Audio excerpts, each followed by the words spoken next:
I really liked a guy who already had a girlfriend, so I tried to flirt with him, but he ignored me. I followed him to his college, then his girlfriend called the police, and he didn't defend me or stop her from ruining our happiness. It all started in a coffee shop.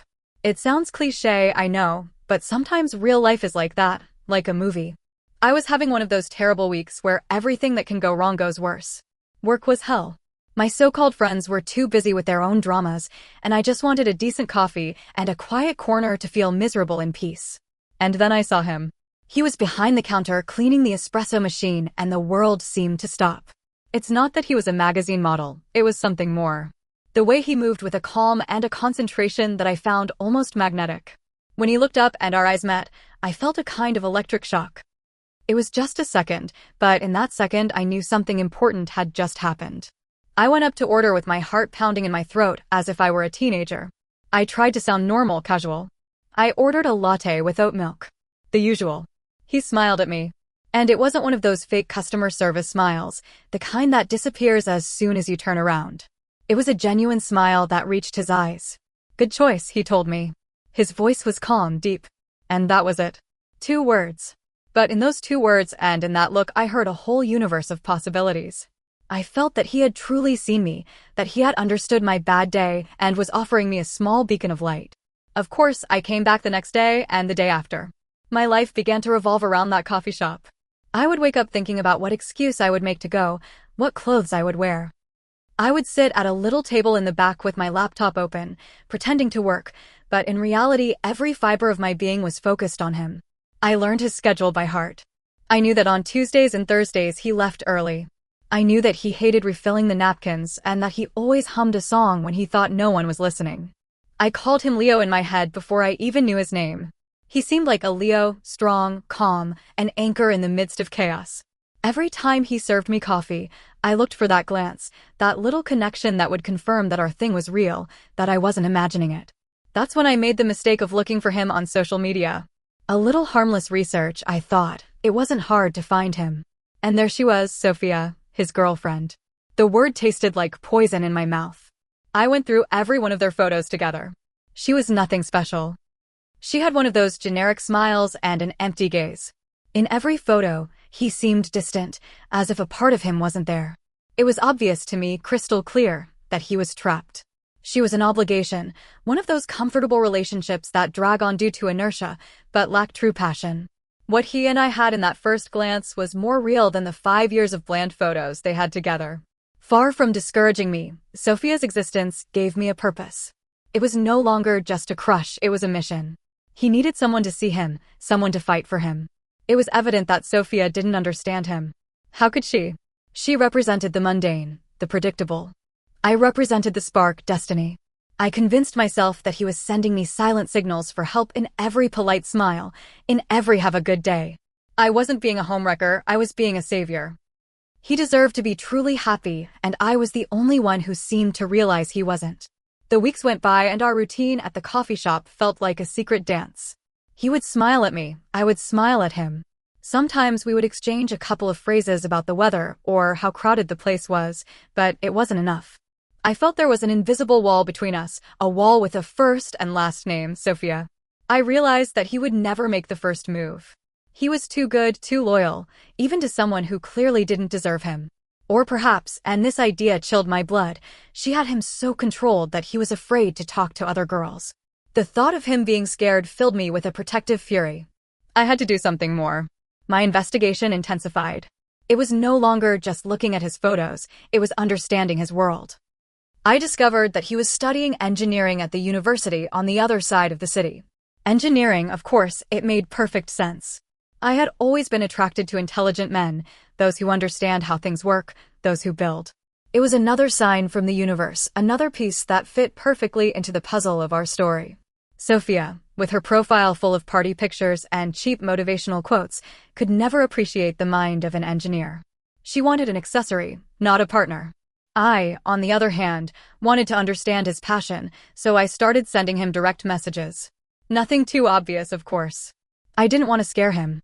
I started with subtle things, a meme about physics that I found funny. An article about a new bridge built with innovative technology. My logic was simple. I wanted to show him that I was interested in his world, that I was someone he could have a real conversation with. Every time I hit send, I felt a mix of panic and euphoria. I waited for his reply with my phone in my hand, analyzing the small scene checkmark that appeared under the message. It was torture, but a sweet torture. But the reply never came. Not a word, not an emoji, nothing. At first the silence was deafening and filled me with doubts.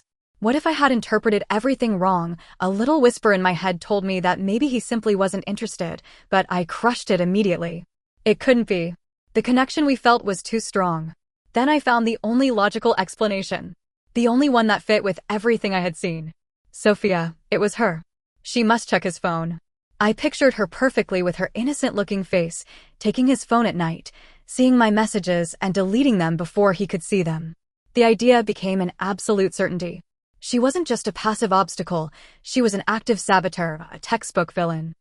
I imagined her making a scene, accusing him of flirting, forbidding him from answering me. Suddenly, his silence wasn't a rejection, but a cry for help. He wasn't ignoring me, he was being silenced. This changed everything. My mission was no longer just to attract him, but to free him. I had to find a way to talk to him away from the watchful eyes of his jailer. The coffee shop was no longer a safe haven. I needed a new plan, a bolder gesture that she couldn't intercept. The failure of the direct messages made it clear to me that subtle tactics weren't going to work against a manipulator like Sophia. She had control of his digital life, probably a large part of his social life. I needed to get him out of her web, create an opportunity she couldn't foresee or sabotage. I needed to talk to him face to face on neutral ground where he could be himself without fear of reprisals. The idea of a grand gesture began to form in my mind, not as an option, but as an absolute necessity. If I didn't do it, who would? He would remain trapped in that sham of a relationship forever. I remembered he was studying at the university, and what place is more public and anonymous than a university campus? Thousands of students coming and going, a perfect place for a seemingly completely casual encounter. The information, again, was there for anyone who wanted to find it. The university's portal had a public section with the schedules of some departments for organizing events. It wasn't difficult to cross-reference data and deduce his possible schedule. I didn't feel like I was doing anything wrong. It was like solving a puzzle. The universe was giving me the tools, and I was just using them for a greater good, his happiness. I began to plan everything with almost military precision. I couldn't seem desperate. I had to be the epitome of casualness. I chose the perfect outfit, jeans that looked great on me, a simple but elegant t-shirt, and my favorite sneakers. I wanted to look relaxed, as if I were just passing through campus visiting a friend. I memorized the names of a couple of buildings near his engineering department to have a credible alibi if necessary. I even rehearsed my first line in front of the mirror. A simple Leo. What a surprise. I didn't know you studied here. It had to sound natural with just the right amount of surprise and warmth. As I was getting ready, I had a very brief moment of doubt. A tiny voice in the back of my mind asked if I wasn't crossing a line. Was it normal to show up at the university of someone you barely know? But then the image of Sophia appeared in my head with her fake smile and her possessive control, and the doubt evaporated, replaced by a wave of determination. This wasn't for me, it was for him. I was fighting against an injustice. What is crossing a line compared to saving someone from a life of unhappiness? Great love stories always have obstacles. She was mine, and I wasn't going to be cowardly enough to give up. The day I went to the campus, I felt an electric energy running through my body. It was a mix of nerves and an absolute certainty that I was doing the right thing. Walking through those hallways among students rushing to their classes made me feel like the protagonist of a movie about to reach the climax. I found his department's building and positioned myself on a nearby bench from where I could see his classroom door. My heart was pounding hard against my ribs. Every minute that passed increased the tension. I was about to change our lives forever. I just had to be brave. The bell rang, a shrill noise that cut through the murmur of the hallway and quickened my pulse. Students began to leave the classroom, first in a trickle, then in a wave. I searched for his face in the crowd with my rehearsed smile ready to be deployed. And then I saw him. My stomach did a flip, but the image was not the one I had replayed in my mind a million times. He wasn't coming out alone, with a lost look and waiting to be rescued. He came out laughing, relaxed, and hanging from his hand was her. Sophia was there in his territory, marking him as if he were her property. My first reaction was a flash of rage. It was a provocation. I was sure she somehow knew I would be there and had brought him on purpose to rub it in my face. For a second, I wanted to turn around and leave, but no. I had come this far and I wasn't going to let her win so easily. I took a deep breath, recomposed my expression, and got up from the bench. I walked towards them with as much naturalness as I could feign. My original plan had gone down the drain, but I had to improvise. I had to show her that her presence didn't intimidate me. "Leo, hi," I said with a voice that sounded a little higher than I intended. I directed all my attention to him, completely ignoring the girl next to him, as if she were a piece of furniture or part of the scenery. Leo's reaction was the complete opposite of what I expected. There was no flash of happy recognition or a look of relief. What I saw on his face was pure, unadulterated confusion, followed by an unease that I could almost feel. His eyes widened a little more than usual, and he looked from me to Sophia, like a deer caught in the headlights of a car. He squeezed her hand tighter. "Hi," he mumbled without letting go. He didn't use my name. Sophia had probably forbidden him from even saying it. The silence that followed was terribly tense. I was still standing there, waiting for him to say something more, to start the conversation I had come to find. It was Sophia who broke the ice, or rather froze it completely. She turned to me without letting go of Leo's hand and gave me a look that was neither hostile nor kind. It was cold, calculating. "Excuse me, do we know you?" she asked. Her tone was falsely polite, designed to humiliate me, to make me feel like a stranger, a crazy person. She knew perfectly well who I was. This was her move, her way of showing her power. I felt the blood rush to my cheeks. Instead of answering her, I turned to Leo looking for his help, his intervention. My voice trembled a little when I spoke, loaded with all the frustration and injustice I felt. "Leo, aren't you going to say anything?" It was a plea, a challenge. I was giving him the chance to be a man, to stand up and defend our connection in front of her. Don't let her decide for you. I hoped that would be the catalyst, the moment when he would finally react, that he would let go of her hand and take a step towards me. But he didn't.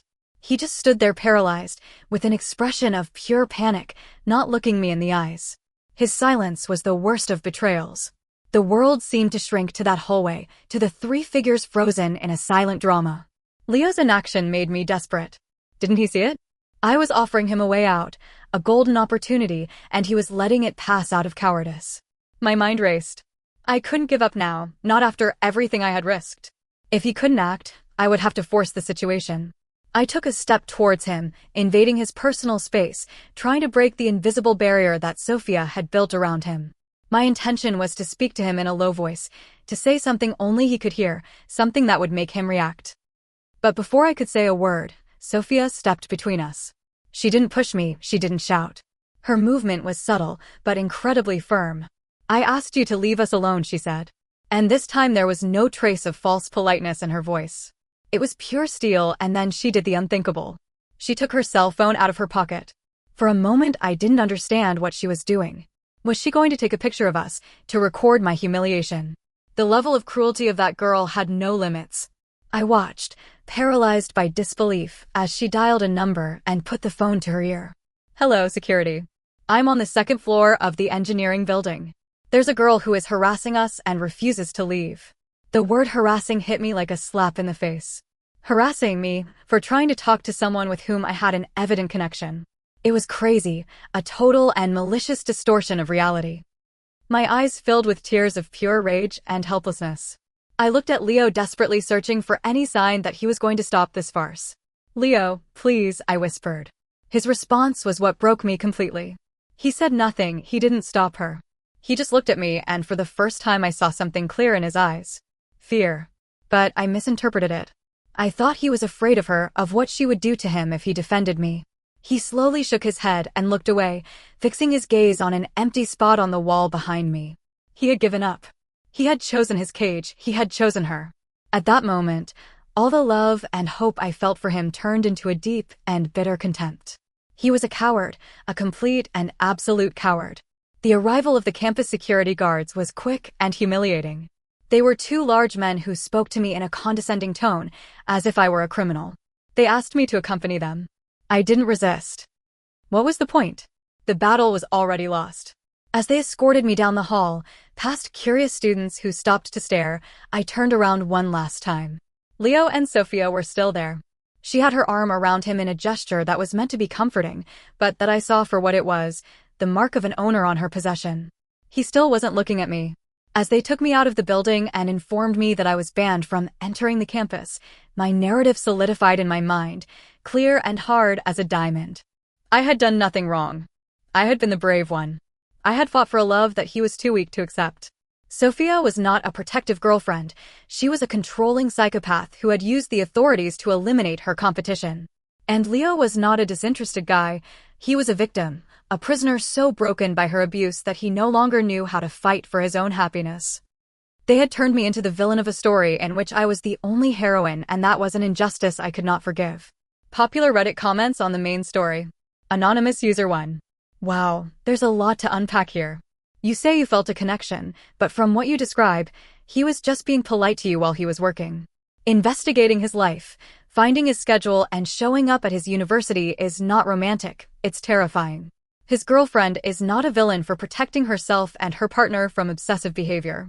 Calling security was the only sensible measure when you refused to leave. I think you need to take a step back and see the situation from their perspective. OP's response. It's incredible how people always side with the official girlfriend without questioning anything. You weren't there. You didn't feel the energy between us.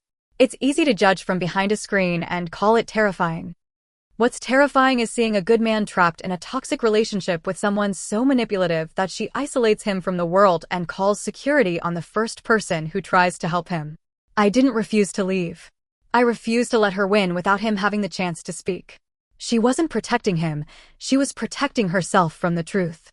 Anonymous User 2 OP. The part that worries me is how you built this whole fantasy based on a single smile. He never gave you any sign of real interest, he didn't answer your messages. He was uncomfortable when you approached him. Every action of his screamed, "I'm not interested," but you reinterpreted everything to fit your story of predestined love. He is not a coward for not defending you. He is a normal guy who was being harassed and didn't know how to handle the situation. OP's response. Fantasy. You think I'm a silly little girl who can't tell the difference from reality? People communicate in many ways, not just with words.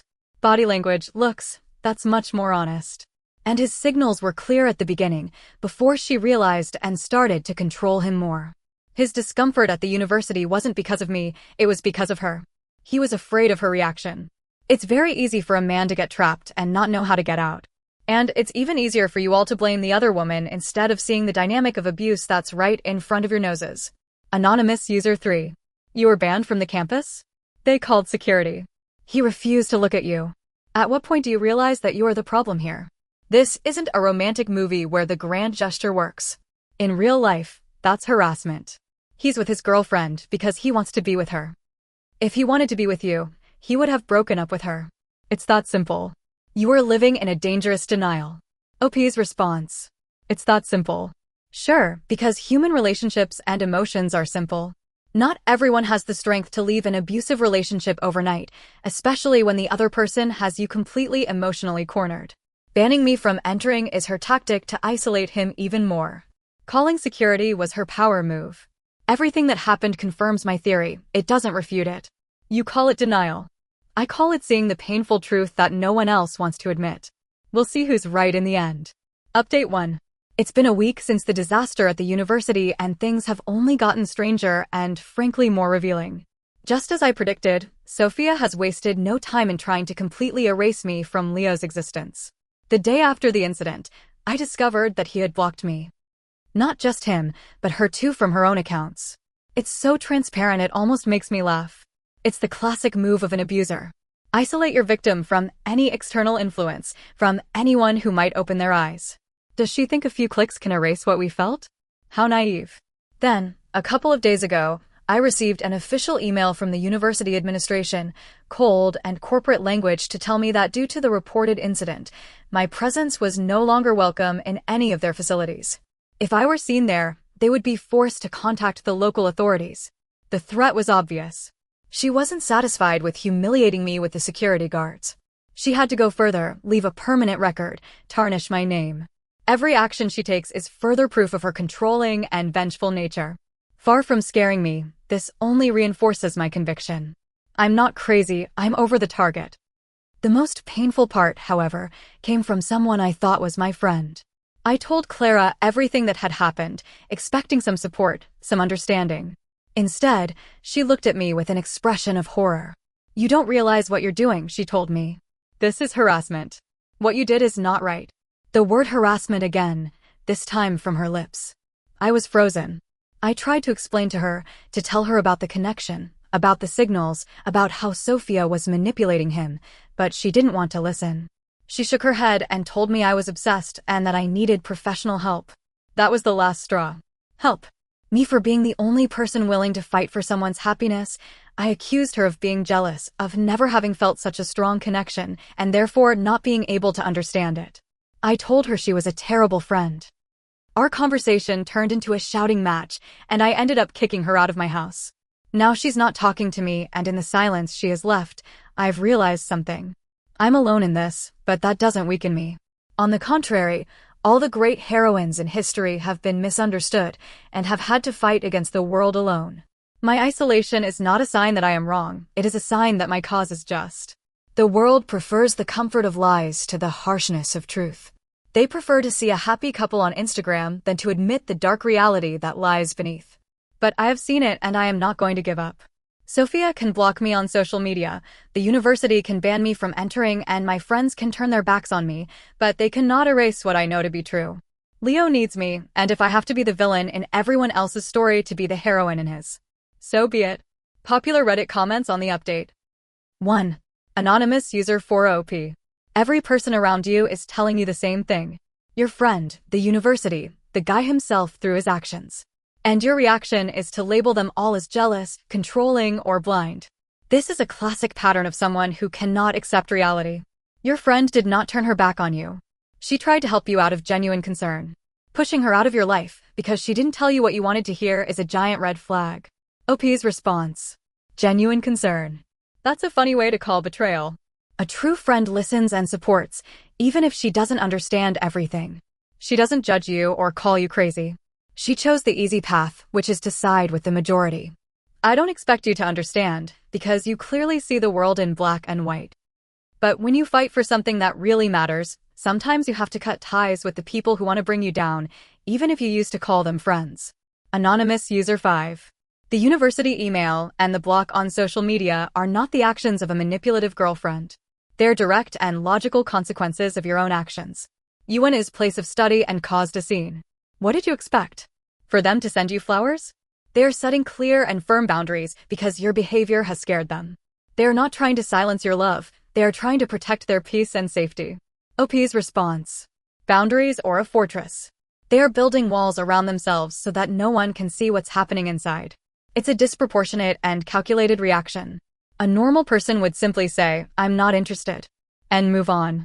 Taking formal measures, involving the university. That's a deliberate escalation. It's an intimidation tactic. They are not afraid of me. They're afraid of the truth coming out.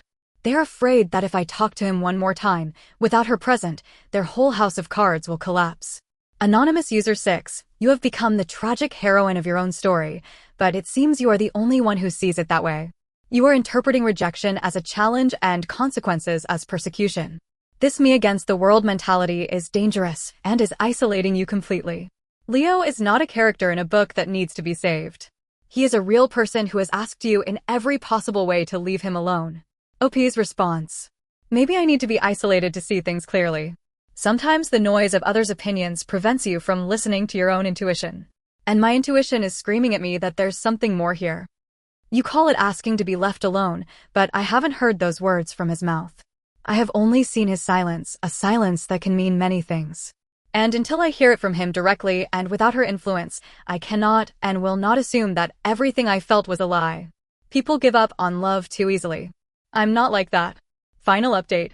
I thought I had already hit rock bottom, but the universe always finds a new shovel for me to keep digging.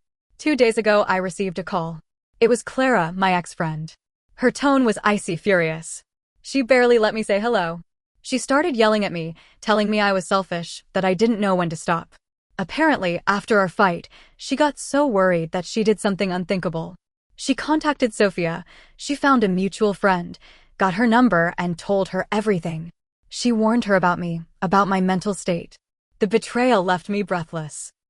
My own friend conspiring with my enemy behind my back. But that wasn't the worst part. The reason Clara was calling me was to rub the consequences in my face. She informed me with ill-concealed satisfaction that Leo and Sophia had gone to the police.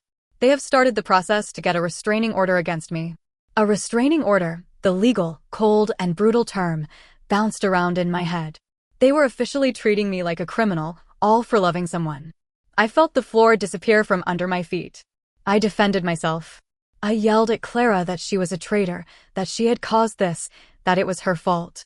And then she dropped the bomb, a bomb that shattered the foundations of my entire story. With her voice trembling with rage, she yelled, "Do you really not remember, or have you tried so hard to forget? This didn't start at the coffee shop." She paused, and in that silence, I heard the echo of something I had buried very, very deep. "Last year," she continued, "you had a class with him. You obsessed just the same. You wouldn't stop looking at him, trying to sit next to him, following him through the hallways. He felt so uncomfortable that he asked the professor to move him. Don't you remember that?" The pieces fell into place in my mind with a painful and horrible click. The memory came back to me not as a wave, but as fragments of broken glass. The statistics class, a quiet guy in the front row. My fascination, my clumsy attempts to talk to him. And yes, the day he came to class and sat on the other side of the room. At the time I told myself it was a coincidence, that he wanted a better view of the blackboard. I had rationalized it, I had forgotten it, or, to be more precise, I had actively erased it from my memory because it didn't fit the narrative I wanted to build. The coffee shop wasn't our magical beginning, it was my second attempt. He wasn't a barista, he was a regular customer. I didn't find him by chance. After the semester ended, I stopped seeing him, and one day, months later, I saw him walk into that coffee shop near my house, and the obsession returned with full force. I decided that this would be our real story, a clean slate, a second chance from fate. He didn't smile at me with a special connection that first day. He smiled at me with the vague and uncomfortable recognition of that weird girl from my statistics class. My whole world has collapsed. The call ended with Clara telling me never to contact her again. Now I'm sitting in my apartment in silence, with the restraining order notification on the table. My story, my great tragic love, was nothing more than a lie I told myself. A lie built on a conveniently edited memory. I am not a heroine. I am not a martyr. Sophia is not a villain, and Leo is not a prisoner. He is a guy who got scared of me, and with good reason. And I am the girl who couldn't take no for an answer. And yet, as I look at this paper, a part of me resists. A furious part that blames Clara for digging up the past. If she hadn't opened her mouth, I could have continued to believe in my truth. Was it so terrible to live in a beautiful story, even if it was an illusion? Now I have nothing left. I am alone, facing legal consequences, and with the horrible certainty that the only monster in this story was always me. But to admit it out loud, that feels like dying. So I guess I'll blame the world a little longer. It's easier than blaming myself. Popular Reddit comments on the final update. Anonymous User 7. What a twist. I'm very sorry you had to face this in such a brutal way, but your friend Clara, although it was harsh, probably saved you from something much worse. She forced you to confront the truth you had been avoiding. This is not the end. It's a chance to start over and seek the help she suggested. The first step is to accept reality, and it seems that painfully you have already done so. OP's response. Saved me or destroyed me? There's a very fine line between the two. Maybe I needed that reality check. I don't know. Right now everything is a chaos in my head. The idea of seeking help sounds like another way of saying I'm broken. And I don't want to feel broken. I just wanted to feel loved. It's easy for you to talk about accepting reality, but this reality hurts too much. I don't know if I'm ready to accept it. Anonymous User 8. Memory is a very powerful and complicated thing. Sometimes, to protect ourselves, our mind rewrites history. It doesn't make you a monster, it makes you a human being. The important thing is what you do now. The restraining order is serious. Respect it. Give those people space and give yourself space to heal and understand why you clung so tightly to this fantasy. You don't have to blame yourself forever, but you do have to take responsibility. OP's response. Responsibility. That word weighs a ton. A part of me understands what you're saying, that I have to respect the order and leave them alone. It's the logical, the right thing to do. But another part, the part that feels humiliated and exposed, just wants to scream and say it's not fair. I don't know how to reconcile those two parts of me. I guess I'll have to learn. I have no other choice. Thanks. I guess. Anonymous user 9. This is more sad than outrageous now. The story you told yourself was an armor, and now that it's broken, you must feel incredibly vulnerable. Please take this as the wake-up call that it is. Talk to someone, a therapist, a counselor. Not because you're bad or crazy, but because you've been through something traumatic, even if it was self-inflicted, and you deserve to understand yourself better so you don't repeat these patterns. I wish you luck. OP's response. Vulnerable is the exact word. I feel like my skin has been ripped off. I no longer know what is real and what is not. I always thought I was the one who saw things clearly and everyone else was blind. It turns out it was the other way around. I don't know what I'm going to do. I don't know who to call. But for the first time, the idea of talking to someone doesn't sound like an accusation, but like a possibility. I just don't know if I'm brave enough to do it.